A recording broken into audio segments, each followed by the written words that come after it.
It was at this moment he knew. He fucked up. என்ன தொங்கிருச்சு? ஏய் ஏய் Tommy எந்திரி ஏய்.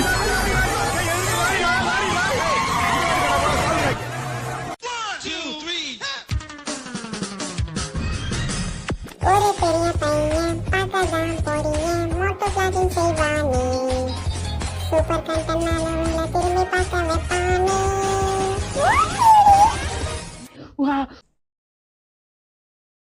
ஆரம்பிக்கலாங்களா?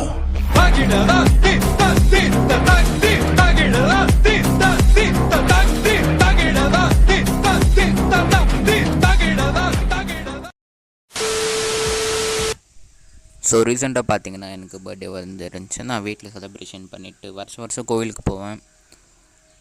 அதே மாதிரி இந்த வருஷம் எங்கே போகலான்னு பார்த்துட்டு இருந்தேன்.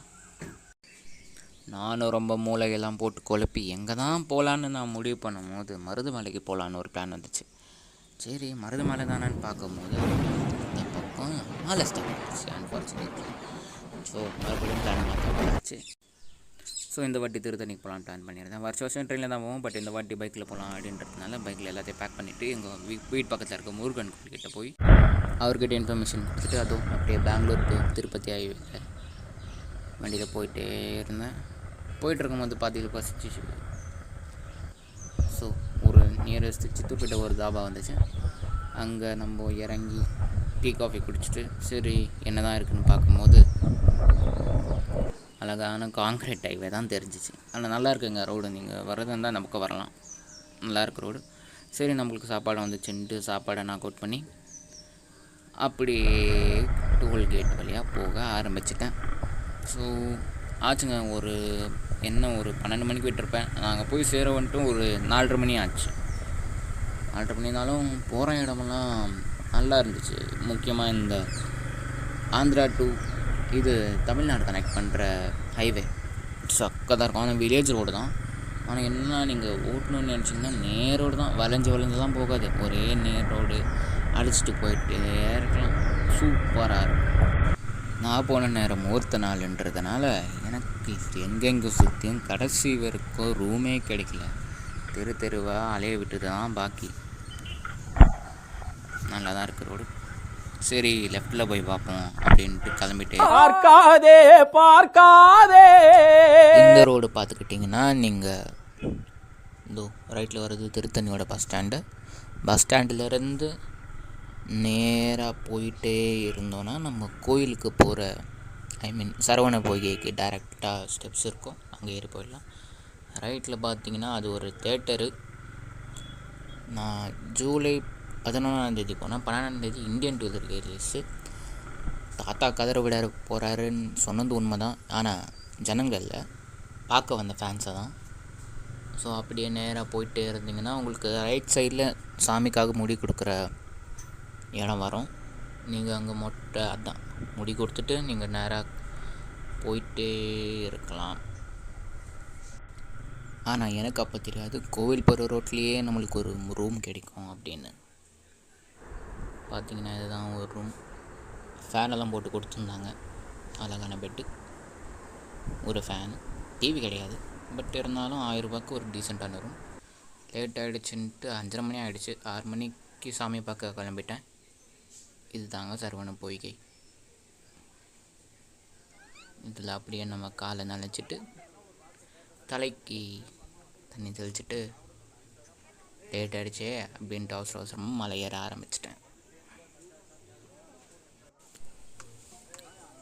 நான் சின்ன வயசில் தாங்க திருத்தணிக்கு போயிருக்கேன். பெருசாக இதுதான் முதல் தடவை, அதுவும் தனியாக தான் போயிருக்கேன். அழகான வியூ. சரின்ட்டு ஃபோட்டோ எடுத்தேன். இதுதான் தணிகை மலை. ஆக்சுவலாக அந்த இடத்துக்கு போய் முதல்ல தணிகை தான், அதுக்கப்புறம் தான் திருத்தணின்னு சொன்னால் எல்லாருக்கும் ரெஜிஸ்டர் ஆகிற மாதிரி ஆச்சுன்னு நினைக்கிறேன். சக்கதரக்கில் எங்கும் தான் கடகடன்னு ஏறி போய் சாமியை பார்த்துட்டு இதோ வெளியே வர இன்னும் ஒரு 7 மணி அப்படி ஆச்சுன்னு நினைக்கிறேன். ஆனால் நல்லா பார்த்தாங்க சாமி. கிட்டக்கிட்ட ஒரு நிமிஷம் பார்த்துருப்பேன். விட்டாங்க அன்றைக்கின்றனால பார்த்துட்டு நல்லா இருந்துச்சு. ஸோ அப்படியே ஒரு ஃபோட்டோ எடுக்கலாம் அப்படின்னு எடுத்தேன். நைட்டில் சக்கதாங்க இருந்துச்சு பார்க்க. அந்த மலை சுற்றி லைட்டுங்கள்லாம் நல்லா தான் இருந்துச்சு. ஸோ அப்படியே ஒரு ஓரமாக உட்காந்து பிரசாதத்தை சாப்பிட்டு பார்த்தீங்கன்னா நீ என்னடா என்ன வந்து பார்க்குறது, நானே உங்களை வந்து பார்க்குறேன் அப்படின்ட்டு உள்ளே இருந்த சாமி வெளியே ஊர்வலம் வந்துட்டார். சரி நம்மளுக்கு கொடுத்து வச்சது போல் அப்படின்ட்டு நானும் கிட்டே போயிட்டு வேண்டிட்டு அப்படி அழகை ரசிச்சுட்டு நின்று இருந்தேன். பார்த்தா சடனாக ஒரு அங்கிள் என்னை கூப்பிட்டு வா பண்ணியும் தள்ளுவா அப்படின்னாரு. நானும் தள்ளுறதுக்கு போயிட்டேன். சாமியோட தேர் தள்ள பாக்கியத்துலேருந்து அப்படியே கீழே இறங்கி சாப்பிட போய்க்கல மறுபடியும் ஒரு அட்டண்டன்ஸை போட்டு அப்படியே நம்ம டின்னரை என்ன பண்ணலாம் அப்படின்ட்டு நானும் கிளம்பிட்டேன். சரி வீட்டுக்காக ஏதாச்சும் வாங்கலாம் அப்படின்ட்டு பர்ச்சேசிங் முடிச்சுட்டு நானும் ரிட்டன் வீட்டுக்கு கிளம்பிட்டேன். இது பார்த்திங்கன்னா நீங்கள் திருத்தணிலேருந்து சோழிங்கநூர் போகிற வழி, சோழிங்கநூர் தான் நினைக்கிறேன், அந்த இடத்துல கரெக்டாக தெரியல. ஆனால் நீங்கள் கோயில் பேக் சைட்லேருந்து ஒரு ரோடு போகும். அந்த ரோடு பார்த்திங்கன்னா சக்கு சீனிங்காக இருக்கும். ஒரு பெஸ்ட் எக்ஸ்பீரியன்ஸ் தான். ஒத்தடி பார்த்த மாதிரி போயிட்டே இருக்கும், வளைஞ்சு போகும், நேராக போகும், யாரும் இருக்க மாட்டாங்க. அங்கங்கே தான் வீடுங்க இருந்துச்சு. பட் ஒரு காட்டுக்குள்ளே போகிற மாதிரி ஒரு ஃபீலிங். ஆனால் நல்லா இருந்துச்சுங்க, நல்லாவே இருந்துச்சு. ஸோ போயிட்டே இருந்தேன்.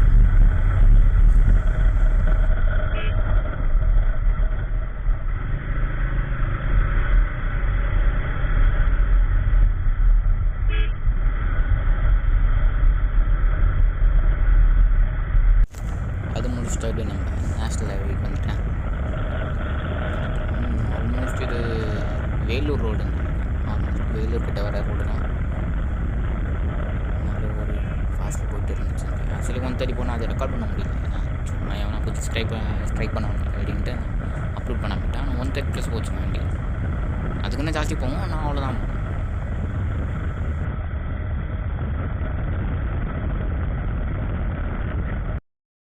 இது ஆல்மோஸ்ட் ஆம்பூர் கிட்ட ஒரு டோல் வரும். அந்த டோலுக்கு முன்னாடி எடுத்த ஃபோட்டோ. சரி நம்மளுக்கு பசி, ஆம்பூர்ன்றதான் பிரியாணி தான் ஞாபகம் வரும்ன்ட்டு ஆம்பூருக்கு ஃபேமஸான ஸ்டார் பிரியாணி அப்படின்ற ஒரு ரெஸ்டாரண்ட்டில் சாப்பிட்டுக்க போட்டேன். இதோ அதோட ஃபுட்டேஜஸ் தான் இதெல்லாம். நல்லா டீசெண்டாக தாங்க ட்ரீட் பண்ணாங்க, பரவாயில்ல. எல்லோரும் சமமாக மதிக்கிறாங்க, நல்லா இருந்துச்சு. பிரியாணி ரேட் மட்டும் 200 ரூபா போட்டு வச்சுருந்தாங்க. அங்கே போனோன்னே கீழெல்லாம் கிடையாது தம்பி, ஃபஸ்ட் ஃப்ளோரில் சாப்பாடு அப்படின்ட்டாங்க. சரின்ட்டு லிஃப்ட்டு பிடிச்சி மேலே ஃபஸ்ட் ஃப்ளோருக்கு போனேன். போயிட்டு பிரியாணி சாப்பிட்டு ரிட்டர்ன் அப்படியே கிளம்பிட்டாங்க. ஸோ கிட்ட வர ஆக்சுவலாக கிருஷ்ணகிரி ஒசூர் போகலான்னு தான் நினச்சேன். நான் ஒசூர் போக முடியல. சரி எதுக்குன்ட்டு வீட்டுக்கு திரும்பிட்டேன். ஆனால் வர பாதை பார்த்திங்கன்னா மலை ஏறி தான் வரணும்னு இருந்துச்சு. அங்கே தான் சம்பவம் பண்ண போகிறேன்னு எனக்கு அப்போ தெரியாது, பின்ன தான் தெரியும். இதோ இப்போ மலை ஏற ஆரம்பிச்சிட்டேன். என்னோடய ப்ளேலிஸ்ட்டெல்லாம் கேட்டு நீங்களே பாருங்கள், நல்லாயிருக்கும். நானும் முதல் முறையாக மலை ஏறுறேன். தான் ஃபஸ்ட் ஹில் ரைடிங் எக்ஸ்பீரியன்ஸ். கொஞ்சம் நல்லா இருந்தாலும் கடைசியில் தான் சம்பவம் நடந்துச்சு. నీ కళ్ళని పట్టుకు వదలనన్ను చూడే నా కళ్ళు ఆతుకుల నల్లా తొక్కుకు వెళ్ళకు దయలేదా అసలు నీ కళ్ళకి కవలి కాస్తాయే కట్టుకల నా కలలు నువ్వు నులుముకుంటే ఎరంగి కంది చిందేనే సెగలు నా ఊపిరి గలికి ఉయ్యాల ఊగుతూ ఉంటే ముంగురులు నువ్వు నెట్టేసేయల్లా నిట్టు చెవతే సురాపు వెల వెలలు.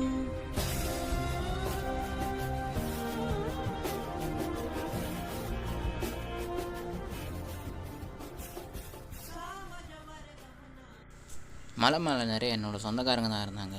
ஆக்சுவலி குரங்குங்க. அவங்களுக்கு கொடுக்க என்கிட்ட எதுவும் இல்லை.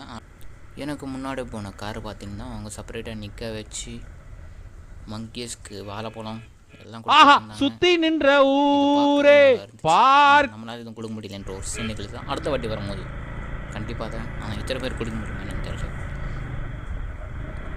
நல்லா ஒரு வளைஞ்சு நம்ம வண்டியோட டேர்னிங் ரேடியஸ் கம்மின்றதுனால கொஞ்சம் லாங்காக தான் கட் பண்ண வேண்டியது இருந்துச்சு.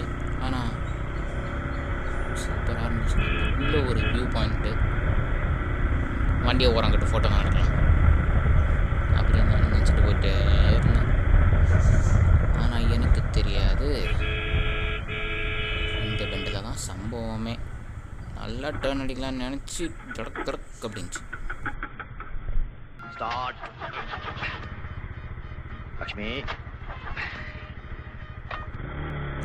இந்த இன்சிடெண்ட்டுக்கான மெயின் ரீசன் என்ன, ஸ்பீட் டிரைவிங் அப்படின்வாங்க. அப்படின்னா ஹை கியர் ஸ்லோ ஸ்பீடில் மெயின்டைன் பண்ணால் சடனாக வண்டி ஸ்லோவாக போச்சுன்னா சர்டன் ஸ்பீடுக்கு மேலே வண்டி தானே ஆஃப் ஆகிடும். இதோ இப்போ இந்த ஆச்சு அந்த மாதிரிலாம். இந்த மாதிரி முக்கியமான நேரத்தில் ஆஃப் ஆகாமல் இருக்க நீங்கள் உங்கள் கியருக்கு ஏற்ற அளவு ஸ்பீட் மேட்ச் பண்ணுங்கள், அது பெஸ்ட்டாக இருக்கும். ஸோ இதுதான் பார்த்தீங்கன்னா கடைசி வெண்டு நல்ல ஒரு வளைச்சி ஒரு முன்னு போனால் இங்கெல்லாம் கரெக்டாக ஸ்பீடு அந்த மட்டும் நான் போட்டு விட்டேன். But it's okay, it's every thing is life அப்படின்ட்டு எடுத்துகிட்டு போயிட்டு இருந்தால் மலை மேலே வந்தாச்சு. வியூவும் நல்லா இருந்துச்சு. சரி வண்டியை ஓரமாக போட்டு நம்ம கூட அப்படியே ஒரு ஃபோட்டோ எடுத்துகிட்டு மெமரபுளாக இருக்கும் அப்படின்னு நினச்சி வண்டியை ஓரம் கட்டிட்டு அந்த மலையை நீங்களே பாருங்க.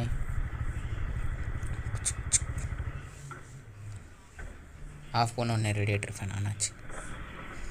அவ்வளோ ஹீட்டில் இருந்திருக்கு. என்ன 250 கிலோமீட்டர்ஸ் கவர் பண்ணாடி தாங்க அப்புறம் ஒரே ஸ்ட்ரெச்சில் பார்த்திங்கன்னா தான் அந்த மலை அழகாக இருந்துச்சு.